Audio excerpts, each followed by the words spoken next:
आप में से दोस्तों काफी छात्र हैं जो कि सेंट्रल एग्जाम को बिल्कुल भाव नहीं देते हैं, वो सिर्फ बोर्ड एग्जाम के लिए तैयारी करते हैं। देखिए एक बात आपको बताते हैं, बोर्ड एग्जाम में जो क्वेश्चन पूछता है वो सेंट्रल एग्जाम में जैसे क्वेश्चन पूछेगा वही क्वेश्चन फिर आपका बोर्ड एग्जाम में पूछेगा, इतना आप गारंटी रखिए। ऐसा नहीं कि बोर्ड एग्जाम के लिए कोई अलग क्वेश्चन बनता है, सेंट्रल एग्जाम के लिए कोई अलग बनता है। सेंट्रल एग्जाम सिर्फ इसलिए आप लोगों के लिए होता है, सिर्फ इसलिए कि आपको पता चले कि क्वेश्चन का पैटर्न कितना रहता है, आप कितना पानी में, आपकी तैयारी कितनी है, आपको कितना तैयारी करना पड़ेगा। एक प्रकार का सेंट्रल एग्जाम ये होता है। और क्योंकि अभी कोविड-19 चल रहा है, मतलब कि चल रहा था, फिर हो सकता है उस समय एग्जाम के टाइम में कोविड-19 आ जाए तो उस समय दोस्तों फिर आपको प्रॉब्लम होगी, क्योंकि आपका उस समय सेंट्रल एग्जाम को लेकर के ही मार्क्स दिया जाएगा। इसलिए प्लीज आप लोग अच्छे से तैयारी कीजिए सेंट्रल एग्जाम का। अगर आप ये वीडियो बोर्ड एग्जाम के लिए देख रहे हैं तो बोर्ड एग्जाम में भी इसी प्रकार का क्वेश्चन पूछा जाता है, वहां पर कोई अलग क्वेश्चन नहीं पूछा जाता, ठीक है। इसलिए आप लोग अच्छे से पढ़िए, ऐसा नहीं कि सिर्फ पढ़ लेते हैं बस इधर उधर निकलते हैं। मैं ज्यादा आप लोग का वक्त ले लूंगा, लेकिन इस बात को प्लीज समझिए, बहुत ही इंपॉर्टेंट है, तैयारी कीजिए, ये कभी ना कभी आपको काम देगा ही, ठीक है। चलिए दोस्तों, आज ये सेट 4 लेके आए फिजिक्स क्लास 12 का, जो हम लोग मॉडल सेट कर रहे हैं उसी का आज ये सेट 4 लेके आए। इससे पहले हम लोगों ने सेट 3 तक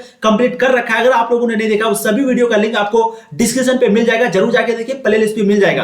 पहला क्वेश्चन आपके स्क्रीन पर बहुत ही इंपॉर्टेंट क्वेश्चन है, 64 समरूप एनसीईआरटी क्वेश्चन, और हमेशा ये क्वेश्चन सेम टू सेम इसी ऐसे ही पूछा गया, ऐसे ही। अगर आप देखेंगे एनसीईआरटी बुक में यही क्वेश्चन है। 64 समरूप बूंदें जिनमें प्रत्येक की धारिता कितना है, 5 माइक्रोफराड। ये माइक्रो, ये फराड है, ठीक है। मिलकर एक बड़ा बूंद बनाते हैं तो बड़े बूंद की जो धारिता होगी, यानी कि टोटल 64 समरूप बूंद है, 64 समरूप बूंद है, और ये धारिता जो है 5 माइक्रोफराड बनाता है मिलकर। तो ये मिलकर एक बूंद बनाता है, तो बड़े बूंद की जो धारिता होगी भाई कितनी होगी, क्योंकि प्रत्येक की धारिता दिया हुआ 5 माइक्रोफराड। बिल्कुल इसका जो राइट आंसर है दोस्तों वो हो जाएगा आपका 20 माइक्रोफराड। इस क्वेश्चन का आंसर को आपको रट लेना है, क्योंकि जब भी ये क्वेश्चन पूछा गया सिर्फ इसी प्रकार ये क्वेश्चन पूछा गया। अब देखिए नेक्स्ट क्वेश्चन, क्वेश्चन नंबर 2। आपको इसी तरीके से आंसर को फटाफट कमेंट करना है, जो क्वेश्चन नहीं बने उसको नोट करके स्क्रीनशॉट लेकर के बार-बार रिवीजन करना है। विद्युत वाहक बल की विमा है, विद्युत वाहक बल की विमा है, यानी कि डायमेंशन है, बहुत ही इंपॉर्टेंट क्वेश्चन है। बिल्कुल इसका राइट आंसर हो जाएगा ml2t-3a-1। मैंने आपको बताया था कि भाई आपको सिर्फ फोर्स का यानी कि बल का आपको डायमेंशन याद रखना है, क्या होता है mlt-2, और mlt-2 को लेकर के आपको सारा डायमेंशन निकालना है। एक वीडियो में मैं आपको बताया हूं, जरूर आप जाके देखिए, फिजिक्स का पहला चैप्टर का शायद दूसरा या तीसरा भाग में, ठीक है। मैं यहां ज्यादा टाइम आप लोग का नहीं लूंगा। तो इसका जो राइट आंसर है बिल्कुल आपको ऑप्शन डी हो जाएगा। विद्युत वाहक बल की विमा जो है ml2t-3a-1 होती है। अब देखिए नेक्स्ट क्वेश्चन, क्वेश्चन नंबर 3 आपके स्क्रीन पर। एक बार चेक कर लेते हैं वीडियो क्वालिटी, वॉइस क्वालिटी सब सही आ रही है। चलिए बहुत अच्छा, बहुत अच्छी क्वालिटी आ रही है। यहां पर दोस्तों एक क्वेश्चन को देखिए, दो समान धारिता C वाले संधारित्र को समानांतर क्रम में जोड़ने पर उसकी समतुल्य धारिता होती है। दो समांतर धारिता C वाले संधारित्र को जब हम लोग समांतर जोड़ते हैं, पैरेलल जोड़ते हैं, तो उसकी जो समतुल्य धारिता होगी वो क्या होगी। बिल्कुल इसका राइट आंसर हो जाएगा आपका 2C। जी हाँ, इसका राइट आंसर क्या हो जाएगा 2C। तो जब भी हम लोग समांतर जोड़ेंगे तो वो डायरेक्ट जुड़ जाता है, इसका राइट आंसर 2C हो जाएगा, ठीक है। वहीं पे अगर आपका रहता सीरीज में, यानी कि ये आपका पैरेलल में, वहीं पे अगर सीरीज में रहता दोस्तों तो वहां पर आपका जो है 2/c/2 होता है, इस तरह करके, ठीक है। चलिए अब देखते हैं नेक्स्ट क्वेश्चन, क्वेश्चन नंबर 4। बहुत ही इंपॉर्टेंट क्वेश्चन है, क्वेश्चन को ध्यान से पढ़िए। विद्युत हीटर में जिस तत्व का व्यवहार किया जाता है, यानी कि विद्युत हीटर में जिस तत्व का प्रयोग किया जाता है वह तत्व कौन सा है। तांबा का है, प्लेटिनम का, टंगस्टन का है, नाइक्रोम का है। 4 का जो राइट आंसर है दोस्तों बिल्कुल आपका हो जाएगा ऑप्शन डी, नाइक्रोम। ये क्वेश्चन मैंने आपको पहले भी कराया हूं। विद्युत हीटर में जिस तत्व का व्यवहार किया जाता है, यानी कि प्रयोग किया जाता है, उपयोग किया जाता है, उसका नाम क्या है, नाइक्रोम। अब देखिए नेक्स्ट क्वेश्चन, क्वेश्चन नंबर 5, बहुत ही इंपॉर्टेंट क्वेश्चन है। शोषित विद्युत ऊर्जा विभवांतर की व्युत्क्रमानुपाती होती है, यानी कि इनवर्सली प्रोपोर्शनल होती है, विभवांतर के समानुपाती यानी कि डायरेक्टली प्रोपोर्शनल होती है, या फिर विभवांतर के वर्ग के समानुपाती यानी कि स्क्वायर के समानुपाती। बहुत ही इंपॉर्टेंट क्वेश्चन है दोस्तों, या फिर इनमें से कोई नहीं। इसका जो राइट आंसर होगा बिल्कुल आपका ऑप्शन सी हो जाएगा, विभवांतर के वर्ग के समानुपाती होती है। तो शोषित विद्युत ऊर्जा जो है वो विभवांतर के वर्ग के समानुपाती होती है। अब देखिए दोस्तों next question, question number 6। Wheatstone bridge से मापा जाता है उच्च प्रतिरोध को, निम्न प्रतिरोध को, उच्चतम एवं निम्न प्रतिरोध, या फिर विभवांतर को। तो व्हीटस्टोन ब्रिज जो है उससे हम लोग क्या मापते हैं। बिल्कुल इसका राइट आंसर हो जाएगा आपका उच्चतम तथा निम्न प्रतिरोध, यानी कि राइट आंसर आपका हो जाएगा ऑप्शन सी। व्हीटस्टोन ब्रिज से हम लोग उच्चतम तथा निम्न प्रतिरोध को मापते हैं। अब देखिए नेक्स्ट क्वेश्चन, क्वेश्चन नंबर 7, बहुत ही इंपॉर्टेंट। एक लौह चुंबकीय पदार्थ की चुंबकशीलता जो है वो म्यू है। अब यहां पर सिंपली आपको बताना है कि भाई म्यू जो है वो 1 से बड़ा होता है, या 1 से बराबर होता है, या फिर 1 से छोटा होता है, या फिर बराबर 0 होता है। तो दोस्तों इसका जो राइट आंसर है बिल्कुल आपका हो जाएगा option A, mu is always greater to 1। जी हां, ग्रेटर देन 1। तो एक लौह चुंबकीय पदार्थ की जो चुंबकशीलता होती है, जिसको हम लोग म्यू से डिनोट करते हैं, वो हमेशा उसका मान जो है 1 से बड़ा होता है। अब देखिए दोस्तों नेक्स्ट क्वेश्चन, क्वेश्चन नंबर कितना हो जाएगा आपका, क्वेश्चन नंबर 8। बहुत ही इंपॉर्टेंट क्वेश्चन है, क्वेश्चन को आप लोग ध्यान से पढ़ेंगे। ध्रुव प्रबलता का एसआई मात्रक है n बटा एमीटर, उसके बाद am या फिर t। बहुत ही इंपॉर्टेंट क्वेश्चन है। ध्रुव प्रबलता का जो एसआई मात्रक है वो क्या होता है, ठीक है। t मतलब यहाँ पर टेम्परेचर है। तो 8 का जो राइट आंसर है दोस्तों बिल्कुल आपका हो जाएगा, बहुत बहुत ही इंपॉर्टेंट क्वेश्चन है एएम, ठीक है, एम्पियर मीटर, ध्रुव प्रबलता का ऐसा मात्रक एम्पियर मीटर होता है, ठीक है, ये न्यूटन बाटा एम्पियर मीटर है। अब देखिए next question, question number 9, LCR परिपथ में महत्तम धारा के लिए, यानी कि सिंपली आपको पूछ रहा है कि एलसीआर परिपथ में जो महत्तम धारा का फॉर्मूला होता है, महत्तम धारा के लिए जो फॉर्मूला होता है वो क्या होता है। बिल्कुल इसका राइट आंसर ओमेगा स्क्वायर, ये क्या है omega, omega square equal to 1/LC, omega square equal to 1/LC, ये जो है एलसीआर परिपथ में महत्तम धारा के लिए ये फॉर्मूला होता है। अब देखिए दोस्तों नेक्स्ट क्वेश्चन बहुत ही इंपॉर्टेंट क्वेश्चन है, बहुत बार ये क्वेश्चन आपके बोर्ड एग्जाम में पूछा जा चुका है। यांत्रिक ऊर्जा को विद्युत ऊर्जा में बदलने वाला जो यंत्र है वो क्या कहलाता है, यानी कि ये जो यांत्रिक ऊर्जा है उसको हम लोग विद्युत ऊर्जा में बदलेंगे तो जिस यंत्र से बदलते हैं उस यंत्र का नाम क्या है, ट्रांसफार्मर, डायनामो, मोटर या फिर प्रेरण कुंडली। बिल्कुल 10 का जो दोस्तों राइट आंसर होगा बिल्कुल आपका हो जाएगा डायनामो। जी हाँ, यांत्रिक ऊर्जा को विद्युत ऊर्जा में बदलने की जो प्रवृत्ति होती है, जो यंत्र के द्वारा इसको किया जाता है वो डायनामो, उस यंत्र का नाम क्या है, डायनामा। अब देखिए दोस्तों नेक्स्ट क्वेश्चन नंबर हो जाएगा आपका कितना 11, नमन कोण का मान उत्तरी ध्रुव से विषुवत रेखा की ओर जाने पर स्थिर रहता है, बढ़ता है, घटता है या फिर पहले घटता है फिर बढ़ता है। तो नमन कोण का मान जो है उत्तरी ध्रुव से विषुवत रेखा की ओर जाने पर क्या होता है भाई, तो बिल्कुल 11 का जो राइट आंसर है हो जाएगा आपका घटता है। जी हाँ, नमन कोण का मान उत्तरी ध्रुव से विषुवत रेखा की ओर जाने पर घटता है, यानी कि डिक्रीज होता है। अब देखिए नेक्स्ट क्वेश्चन हो जाएगा आपका क्वेश्चन नंबर 12, इनमें से कौन विद्युत क्षेत्र में विक्षेपित होता है, इनमें से कौन विद्युत क्षेत्र में विक्षेपित होता है, गामा किरणें, एक्स किरणें, पराबैंगनी किरणें, कैथोड किरणें। गामा किरणें को ऐसे भी दिया जाता है, ठीक है, ध्यान रखेंगे, एक्स किरणें को ऐसे भी एक्स से भी डिनोट किया जाता है, और पराबैंगनी, कैथोड, कैथोड। तो बताएंगे इनमें से कौन विद्युत क्षेत्र में विक्षेपित होता है। बिल्कुल 12 का जो राइट आंसर होगा बिल्कुल आपका हो जाएगा ऑप्शन डी, कैथोड किरणें। जी हाँ, कैथोड किरणें। एक बार चेक कर लेते हैं वॉइस क्वालिटी, वीडियो क्वालिटी सब सही आ रही है कि नहीं।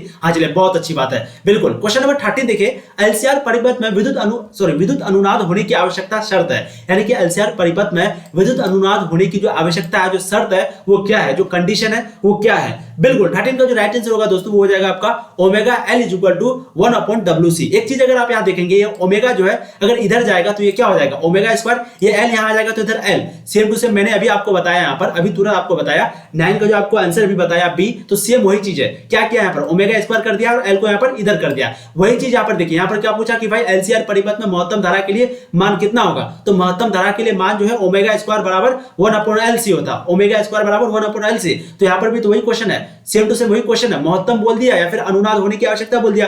देखिए क्वेश्चन को कैसे घुमा दिया, ओमेगा को इधर लेके चले आएंगे और एल को इधर लेके आ जाएंगे, तो ओमेगा स्क्वायर बराबर 1/LC हो जाएगा। राइट आंसर आपका ऑप्शन ए हो जाएगा क्वेश्चन नंबर 13 का। देख रहे हैं क्वेश्चन को इसी तरह को घुमाया जाता है, इसलिए आप लोग ध्यान से देखिए। अब देखिए क्वेश्चन नंबर 14, एक प्रतिरोध के आर पार प्रत्यावर्ती धारा का वोल्टेज मापा जा सकता है, एक विभव मापी द्वारा, एक तप्ततार वोल्टमीटर के प्रयोग द्वारा, एक चल कुंडली गैल्वेनोमीटर के प्रयोग के द्वारा या फिर एक चल चुंबक गैल्वेनोमीटर के द्वारा। तो एक प्रतिरोध के आर पार प्रत्यावर्ती धारा का जो वोल्टेज मापा जाता है वो कैसे मापा जाता है, किसके द्वारा मापा जाता है। बिल्कुल दोस्तों इसका राइट आंसर जो है वो हो जाएगा आपका एक तप्ततार वोल्टमीटर के प्रयोग के द्वारा। राइट आंसर आपका ऑप्शन बी हो जाएगा। अब देखिए नेक्स्ट क्वेश्चन नंबर 15 बहुत ही इंपॉर्टेंट क्वेश्चन है, बीटा किरणें विक्षेपित होती है गुरुत्वाकर्षण क्षेत्र में, केवल चुंबकीय क्षेत्र में या फिर केवल विद्युतीय क्षेत्र यानी कि इलेक्ट्रिक फील्ड में। केवल चुंबकीय क्षेत्र का मतलब मैग्नेटिक फील्ड में, या फिर चुंबकीय और विद्युतीय यानी कि इलेक्ट्रिक फील्ड और मैग्नेटिक फील्ड दोनों में। तो बीटा किरणें जो विक्षेपित होती है वो किसमें होती है, बहुत ही इंपॉर्टेंट क्वेश्चन है दोस्तों, बहुत ही इंपॉर्टेंट। बिल्कुल 15 का राइट आंसर जो है बिल्कुल आपका हो जाएगा विद्युत चुंबकीय तथा विद्युतीय क्षेत्र में, यानी कि मैग्नेटिक और इलेक्ट्रिक दोनों फील्ड में बीटा किरणें विक्षेपित होती है। कुछ बच्चे यहाँ पर बोले लगेंगे सर सभी क्वेश्चन इंपॉर्टेंट है, तो फिर कौन सा क्वेश्चन ये है। देखिए आपको जितना भी क्वेश्चन करवाया जा रहा है सभी क्वेश्चन आपके लिए इंपॉर्टेंट है, क्योंकि आपका सेंटर एग्जाम काफी नजदीक है, कुछ ही दिन में सेंटर एग्जाम होगा, फिर आपका बोर्ड एग्जाम होगा, तो वहां भी यही क्वेश्चन पूछा जाता है, वहां के लिए कोई अलग क्वेश्चन नहीं बनता। ठीक है, चलिए 16 का बिल्कुल, यदि कांच वायु का क्रांति कोण थीटा होगा तो वायु के जो सापेक्ष कांच का अपवर्तनांक होगा वो क्या होगा। एक चीज आप लोग ध्यान रखेंगे, यहाँ पर थीटा है तो यहाँ पर भी आपको थीटा ढूंढना है, ये चीज को ध्यान रखना। कभी कभी क्या होता है ऑप्शन में फाई दे देता है या फिर गामा दे देता है, तो वो चीज को आपको तुरंत निगलेक्ट कर देना है। ठीक है, बिल्कुल 16 का जो राइट आंसर होगा दोस्तों वो हो जाएगा आपका कोसेक थीटा। राइट आंसर आपका ऑप्शन बी। तो यदि कांच वायु का क्रांति कोण थीटा हो तो वायु के सापेक्ष कांच का अपवर्तनांक जो है वो कोसेक थीटा होता है। अब देखिए नेक्स्ट क्वेश्चन नंबर 17, कांच से हवा में प्रवेश करते समय किस प्रकाश का क्रांति कोण सबसे कम होता है। यानी कि कांच से, कांच का मतलब क्या हो गया विघन, क्योंकि यहाँ पर हवा जो है वो विरल माध्यम है, तो कांच जो है वो हो गया सघन और हवा जो है वो हो गया विरल। तो सघन से जब विरल की ओर जाएगी तो क्या होगा भाई, आप लोग फटाफट कमेंट कीजिए क्या होगा। जब कोई चीज, कोई किरण, कोई प्रकाश की की किरण सघन से विरल में जाता है तो क्या होता है, अभिलंब से दूर हो जाता है, अभिलंब से दूर हो जाता है। तो भाई जब कांच से हवा में प्रवेश करेगा तो उसमें प्रकाश का जो क्रांतिक कोण है वो क्या होगा, तो क्योंकि भाई प्रकाश का स्पीड एक प्रकार का बढ़ जाएगा और क्योंकि वो अभिलंब से दूर हो जाएगा। बिल्कुल, तो इसका जो राइट आंसर है वो बैगनी रंग के लिए होता है। ठीक है, यहाँ पर क्वेश्चन यहाँ पर पूछ रहा है भाई कौन सा रंग के लिए होता है, तो कांच से हवा में प्रवेश करते समय किस प्रकार का क्रांतिक कोण जो है वो सबसे कम होता है, बैगनी रंग का। बाकी सबसे अधिक किसका होता है भाई, लाल रंग का। ये चीज ध्यान रखें, लाल रंग का क्रांतिक कोण जो सबसे अधिक होता है और बैगनी रंग का जो क्रांतिक कोण वो सबसे कम होता है। अब देखिए इस क्वेश्चन नंबर 18, जब श्वेत प्रकाश की किरण लेंस में प्रवेश करती है तो निम्न में से किसमें परिवर्तन होता है। जब श्वेत प्रकाश जो सूर्य की प्रकाश है वो लेंस में प्रवेश करेगी, एंट्री करेगी, तो निम्न में से किसमें परिवर्तन होगा, किसमें बदलाव होगा, वेग और तरंगदैर्घ्य में यानी कि वेलोसिटी और वेवलेंथ में या फिर वेग में या फिर आकृति में यानी कि शेप में। बिल्कुल, 18 का जो राइट आंसर दोस्तों वो हो जाएगा आपका वेग और तरंगदैर्घ्य में यानी कि वेलोसिटी और तरंगदैर्घ्य में। तो जब भी श्वेत प्रकाश यानी कि सूर्य की प्रकाश किरण लेंस में प्रवेश करेगी, एंट्री करेगी, तो निम्न में से वेग और तरंगदैर्घ्य में परिवर्तन होगा। अब देखिए इस क्वेश्चन नंबर 19, फिर से बता रहा हूं आपको, पहले वो क्वेश्चन बनाना है जो क्वेश्चन सेकंडों में बन जाए। ये क्वेश्चन कम से कम 2-3 मिनट तो आपको लेगा ही, 2-3 मिनट में आपको वो क्वेश्चन बनाना है। ठीक है, दो लेंस जिनकी क्षमता है पर -15D +5D दिया हुआ है।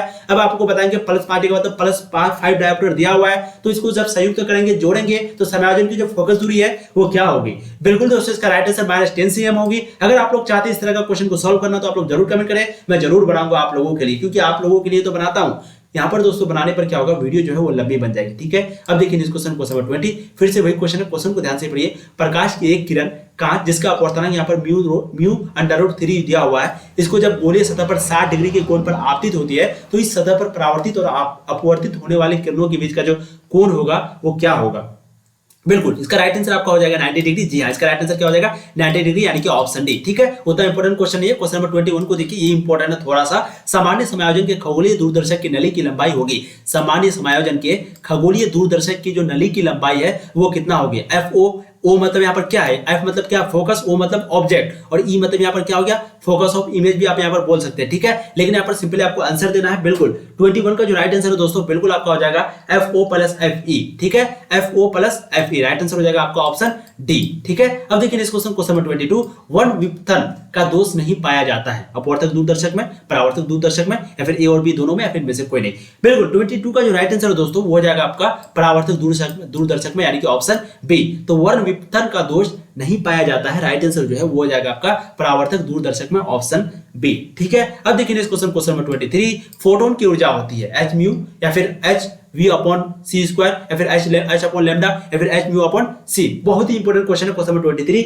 और बिल्कुल इसका जो राइट आंसर है दोस्तों वो हो जाएगा आपका ऑप्शन ए राइट आंसर। तो फोटोन की ऊर्जा राइट आंसर आपका हो जाएगा h म्यू। ठीक है, अब देखिए इस क्वेश्चन नंबर आपका 24, इनमें से कौन आवेशित रहित है। अल्फा कण आवेश रहित मतलब जिसके पास चार्ज नहीं है, तो बीटा कण होगा, फोटोन होगा, प्रोटॉन होगा। फटाफट इसका आंसर को कमेंट करेंगे। देखिए प्रोटॉन के पास तो चार्ज होता है, हम लोग जानते हैं, और अल्फा कण के पास भी चार्ज होता है, हम लोग ये भी जानते हैं। अब ये बीटा कण बच गया, फोटोन बच गया। बिल्कुल, 24 का राइट आंसर हो जाएगा आपका ऑप्शन सी, फोटोन। तो इनमें से फोटोन जो है वो आवेश रहित होता है, बाकी ये तीनों के पास चार्ज होता है। अब देखिए इस क्वेश्चन नंबर 25, नाभिकीय अभिक्रिया में संरक्षित रहता है, नाभिकीय अभिक्रिया में संरक्षित रहता है क्या, केवल संवेग रहता है संरक्षित, या फिर केवल आवेश यानी कि सिर्फ चार्ज, या फिर सिर्फ ऊर्जा एनर्जी, या फिर सभी। तो नाभिकीय अभिक्रिया में क्या संरक्षित रहता है दोस्तों। बिल्कुल, इसका राइट आंसर जो है वो हो जाएगा आपका ये सभी। जी हाँ, तो नाभिकीय अभिक्रिया में संरक्षित रहता है केवल संवेग, आवेश, केवल ऊर्जा, तो तीनों रहता है। राइट आंसर आपका ऑप्शन डी हो जाएगा। अब देखिए दोस्तों इस क्वेश्चन नंबर 26, निम्नलिखित में से कौन सा कण अस्थायी है, अस्थायी यानी कि टेम्पररी, न्यूट्रॉन, प्रोटॉन, इलेक्ट्रॉन या फिर अल्फा कण। तो कौन सा कण है जो कि अस्थायी है। बिल्कुल, 26 का जो राइट आंसर है दोस्तों वो हो जाएगा आपका न्यूट्रॉन। जी हाँ, न्यूट्रॉन जो है 26 का राइट आंसर आपका ऑप्शन ए न्यूट्रॉन होगा। न्यूट्रॉन जो है वो कौन सा कण है दोस्तों, अस्थायी कण है। न्यूट्रॉन वो अस्थायी कण है। अब देखिए इस क्वेश्चन नंबर 27 आपके स्क्रीन पर, नाभिक के अंदर दो प्रोटॉनों के बीच कार्यकारी बल है, नाभिक के अंदर दो प्रोटॉनों के बीच कार्यकारी बल है, यानी कि दो प्रोटॉन के बीच जो बल होती है वो बल को क्या बोलते हैं, केवल विद्युतीय या फिर केवल नाभिकीय या फिर दोनों या फिर कोई भी नहीं। तो 27 का जो दोस्तों राइट आंसर है बिल्कुल आपका हो जाएगा दोनों। जी हाँ, तो नाभिक के अंदर जो दो प्रोटॉन होता है उन दोनों के बीच का जो कार्यकारी बल यानी कि उन दोनों के बीच जो लगने वाला बल होता है वो विद्युतीय भी होता है और नाभिकीय भी। राइट आंसर आपका ऑप्शन सी हो जाएगा क्वेश्चन नंबर 27 का। अब देखिए इस क्वेश्चन नंबर 28, जितने समय में किसी रेडियो एक्टिव पदार्थ की राशि अपने प्रारंभिक परिमाण के आधी हो जाती है उसे कहते हैं, यानी कि जितना टाइम में, जितना समय में किसी रेडियो एक्टिव पदार्थ का जो राशि है वो अपने शुरू वाला जो था था, यानी कि शुरू में जो अवस्था था उसका आधा हो जाता है तो उसे हम लोग क्या कहते हैं, औसत आयु या फिर अर्ध आयु।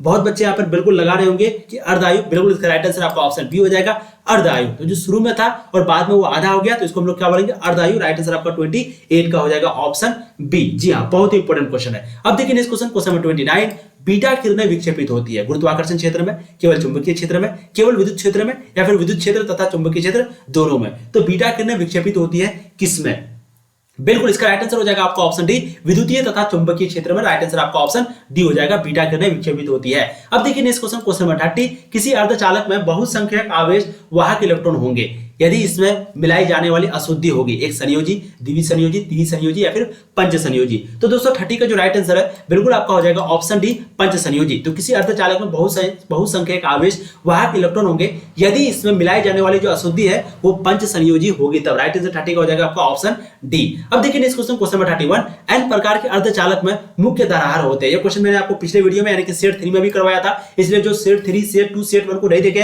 प्लीज जाकर के देख लीजिए पहले, यानी कि इसके बाद जरूर देख लीजिए, उसका लिंक मैं आपको डिस्क्रिप्शन पे या फिर वो वीडियो प्लेलिस्ट पे मिल जाएगा। और भी बहुत सारा वीडियो अपलोड होता है लगभग सभी सब्जेक्ट का, आप लोग जरूर देखा कीजिए। अगर आप लोग सेंट्रल एग्जाम में आपको अच्छे मार्क्स लाना है, अच्छे मार्क्स लाएंगे तभी फिर दोस्तों आप बोर्ड एग्जाम में अच्छे मार्क्स लाएंगे। और बाय चांस इन केस ऐसा ना हो, अगर हो जाए कोविड-19 फरवरी के महीने में, तो फिर आपको जो मार्क्स दिया जाएगा वो सेंट्रल एग्जाम के आधार पर, इसलिए आप लोग अच्छे से तैयारी कीजिए। तो इन प्रकार के अर्धचालक में जो मुख्य धारा वाहक होते हैं वो क्या होते हैं दोस्तों, व्यूअर होते हैं। क्या होते हैं, होल्स होते हैं। राइट आंसर आपका ऑप्शन बी हो जाएगा क्वेश्चन नंबर 31 का। ठीक है, बहुत ही इंपॉर्टेंट क्वेश्चन है यहाँ पर। सॉरी एन प्रकार के यहाँ पर क्वेश्चन जो है जरा देखिए, एन प्रकार के अर्धचालक में मुख्य धारावाहक होते हैं। धारावाहक जो है वो क्या होते हैं, इलेक्ट्रॉन होते हैं। क्या होते हैं दोस्तों, इलेक्ट्रॉन या धारावाहक है। ठीक है, क्वेश्चन को ध्यान से समझिए, उसमें भी वही क्वेश्चन में करा चुका हूं। अब देखिए नेक्स्ट क्वेश्चन नंबर 32, हीरा का अपवर्तनांक करीब होता है। हीरा का अपवर्तनांक क्या होता है भाई, बिल्कुल इसका राइट आंसर दोस्तों 2.42 हो जाएगा। तो हीरा का अपवर्तनांक जो है वो 2.42 होता है। अब देखिए नेक्स्ट क्वेश्चन नंबर 33, एलईडी जब उत्क्रम अभिनति होता है तब उसमें से प्रकाश उत्सर्जित होता है, उसमें से प्रकाश उत्सर्जित नहीं होता है, इसमें से प्रकाश का अवशोषण होता है, या फिर इसमें से कोई नहीं। बहुत ही इंपॉर्टेंट क्वेश्चन है। तो एलईडी जब उत्क्रम अभिनति होता है तब क्या होता है, तो 33 का जो राइट आंसर है बिल्कुल हो जाएगा आपका ऑप्शन ए, उसमें से प्रकाश उत्सर्जित होता है। अब देखिए नेक्स्ट क्वेश्चन नंबर आपका हो जाएगा कितना, 34, आकाश तरंग का संचार आधारित है आयन मंडल द्वारा परावर्तन पर, आयन मंडल द्वारा अवशोषण पर, या फिर आयन मंडल में से संचरण पर, या फिर इनमें से कोई नहीं। बहुत ही इंपॉर्टेंट क्वेश्चन है। बिल्कुल 34 का जो राइट आंसर है दोस्तों वो हो जाएगा आपका ऑप्शन ए। जी हाँ, 34 का राइट आंसर क्या हो जाएगा, आयन मंडल द्वारा परावर्तन पर। तो आकाश तरंग का संचार आधारित है आयन मंडल द्वारा परावर्तन पर। अब देखिए नेक्स्ट क्वेश्चन नंबर 35, उपग्रह संचार में विद्युत चुंबकीय तरंग का कौन सा भाग प्रयुक्त होता है, प्रकाश तरंग, रेडियो तरंग, गामा किरण या फिर सूक्ष्म तरंग। तो उपग्रह संचार में विद्युत चुंबकीय तरंग का कौन सा भाग प्रयुक्त होता है, तो 35 का जो राइट आंसर दोस्तों बिल्कुल आपका ऑप्शन डी हो जाएगा, सूक्ष्म तरंग। क्या हो जाएगा आपका ऑप्शन डी, सूक्ष्म तरंग। अब देखिए नेक्स्ट क्वेश्चन नंबर 36, आवेशित गोलीय चालक के अंदर विद्युत क्षेत्र होता है सिग्मा बाय 2 एप्सिलॉन नॉट। यहाँ पर आवेशित है, यहाँ पर कोई खोखला वाला नहीं है। ठीक है, आवेशित चालक के अंदर जो विद्युत क्षेत्र होता है वो क्या होता है भाई, सिग्मा बाय एप्सिलॉन नॉट तो होगा ही, अब 2 by sigma by epsilon not होगा, या फिर सिग्मा बाय 2 एप्सिलॉन नॉट होगा, क्या होगा। तो 36 का जो राइट आंसर है बिल्कुल आपका हो जाएगा, जी हाँ बिल्कुल इसका right answer sigma by epsilon not हो जाएगा। ठीक है, तो आवेशित गोलीय चालक के अंदर विद्युत क्षेत्र होता है सिग्मा बाय एप्सिलॉन नॉट। अब देखिए नेक्स्ट क्वेश्चन नंबर 37, कुछ ही क्वेश्चन आपका रह गया, मात्र 42 क्वेश्चन आपको करवाएंगे। ठीक है, जैसे कि सभी सेट में करवाते आ रहे हैं। अब देखिए नेक्स्ट क्वेश्चन नंबर 37, किसी वियोजित चालक को विद्युत रोधित आवेशित चालक के निकट ले जाने पर बाद वाले जो चालक की विद्युत धारिता का मान है वो क्या होगा, घटता है, बढ़ता है, अपरिवर्तित रहता है, शून्य हो जाता है। यानी कि किसी वियोजित चालक को जब हम लोग विद्युत रोहित आवेशित चालक के नजदीक लेके जाएंगे तो उसको जो विद्युत धारिता है उसका मान क्या होगा भाई। बहुत ही इंपॉर्टेंट क्वेश्चन है दोस्तों, कई बार एक क्वेश्चन पूछा जा चुका है, इसलिए आप लोग इसका आंसर को प्लीज कमेंट करेंगे फटाफट। जी हाँ फटाफट, इससे आपको कॉन्फिडेंस लेवल बढ़ेगा। किसी का चीटिंग वगैरह बिल्कुल नहीं करना। बिल्कुल इसका राइट आंसर हो जाएगा आपका बढ़ता है। जी हाँ, इसका राइट आंसर क्या हो जाएगा, बढ़ता है। अब देखिए नेक्स्ट क्वेश्चन नंबर 38, बहुत ही इंपॉर्टेंट क्वेश्चन है। जी हाँ, बहुत ही इंपॉर्टेंट 38 नंबर क्वेश्चन, नाभिक का घनत्व लगभग होता है, बिल्कुल इसका राइट आंसर हो जाएगा 2.29 इंटू 10⁻17 किलोग्राम पर मीटर क्यूब। या अगर यहाँ ऐसे रहेगा डैश रहेगा तो ये माइनस, यहाँ ऐसे नहीं रहेगा, या फिर ये माइनस नहीं रहेगा, या फिर अगर यहाँ कुछ नहीं रहेगा तो -3 रहेगा। तो नाभिक का घनत्व तो लगभग होता है 2.29 इंटू 10⁻17 किलोग्राम पर मीटर क्यूब। अब देखिए नेक्स्ट क्वेश्चन नंबर 39, स्थिर विभवांतर पर किसी विद्युत परिपथ का प्रतिरोध आधा कर दिया जाता है तो उत्पन्न ऊष्मा का मान होगा आधा, दुगुना, चौगुना, या फिर स्थिर रहेगा। यानी कि स्थिर विभवांतर पर किसी विद्युत परिपथ का प्रतिरोध अगर आधा कर दिया जाए तो उत्पन्न ऊष्मा जो है उसका मान क्या होगा दोस्तों, बिल्कुल इसका राइट आंसर हो जाएगा आपका आधा। जी हाँ, राइट आंसर क्या हो जाएगा, ऑप्शन ए। अब देखिए नेक्स्ट क्वेश्चन नंबर 40, प्रेरण कुंडली का व्यवहार किया जाता है। प्रतिरोध मापने के लिए, विभवांतर को मापने के लिए, धारा को मापने के लिए, या फिर विसर्जन नलियों को चलाने के लिए। तो प्रेरण कुंडली का जो व्यवहार है वो किया जाता है किसके लिए? बिल्कुल 40 का राइट आंसर जो है वो हो जाएगा आपका विसर्जन के लिए, विसर्जन नलियों को चलाने के लिए। ऑप्शन डी आपका राइट आंसर हो जाएगा क्वेश्चन नंबर 40 का। अब देखिए नेक्स्ट क्वेश्चन नंबर 41, विनाशी व्यक्तिकरण के लिए पथांतर होना चाहिए। बहुत ही इंपॉर्टेंट क्वेश्चन है। एल लैम्डा या फिर 2n+1 लैम्डा बाय 2 या फिर शून्य या फिर अनंत 2n+1 upon 2n+1 lambda upon 2 है यहाँ पर, ठीक है। तो लैम्डा बाय 2 आप कैसे भी पढ़ सकते हैं। 41 का जो राइट आंसर है बिल्कुल हो जाएगा आपका option B 2n+1 lambda upon 2। ये 2 अगर यहाँ नहीं देता, अगर यहाँ नहीं देता तो ये बॉटम में ऐसे करके 2 दे देता, ठीक है। यहाँ पर आप लोग ध्यान से देखिए, ऐसे करके 2 दे देता आपका। तो विनाशी व्यक्तिकरण के लिए पथांतर होना चाहिए 2n+1 lambda by 2। Right answer 41 का जो है आपका हो जाएगा ऑप्शन बी। अब देखिए आज के सेशन का लास्ट क्वेश्चन 42, इनमें से कौन चयनात्मक अवशोषण द्वारा समतल ध्रुवित प्रकाश देता है? क्वार्ट्ज क्रिस्टल, पोलेराइट, ए और बी दोनों, या फिर क्वेनिन। बहुत ही इंपॉर्टेंट क्वेश्चन है 42, और इसका जो राइट आंसर होगा बिल्कुल आपका हो जाएगा क्वार्ट्ज क्रिस्टल और पोलेराइट। तो इनमें से क्वार्ट्ज क्रिस्टल हो गया और पोलेराइट हो गया, ये चयनात्मक अवशोषण द्वारा समतल ध्रुवित प्रकाश देता है। तो दोस्तों आज के सेशन में सेट 4 को हम लोगों ने कंप्लीट किया। किसको? सेट 4 को, फिजिक्स क्लास 12 का सेट 4 को। इससे पहले हम लोगों ने 3 वीडियो ऑलरेडी कवर कर रखा है। अगर आप लोगों ने नहीं देखा जरूर जाके देखिए। इसके बाद में बहुत वीडियो आएगा अगर ये वीडियो आप बाद में देख रहे हैं तो। और इसी तरीके से अगर आप बोर्ड एग्जाम के, सेंडअप एग्जाम की तैयारी करना चाहते हैं तो इस चैनल को अवश्य सब्सक्राइब करें, क्योंकि यहाँ पर आपको पूर्ण रूप से बोर्ड की तैयारी कराई जाती है सभी सब्जेक्ट की। हिंदी, इंग्लिश अभी शुरुआत नहीं हुआ, बट बहुत जल्द इंग्लिश भी शुरुआत होने वाला है। सभी सब्जेक्ट को आप यहाँ पर पढ़ाई जाती है। आप लोग बिल्कुल टेंशन ना लें, अच्छे से पढ़ें, हंसते रहे, मुस्कुराते रहे, स्वस्थ रहे, व्यस्त रहे अपने पढ़ाई में। All the very best.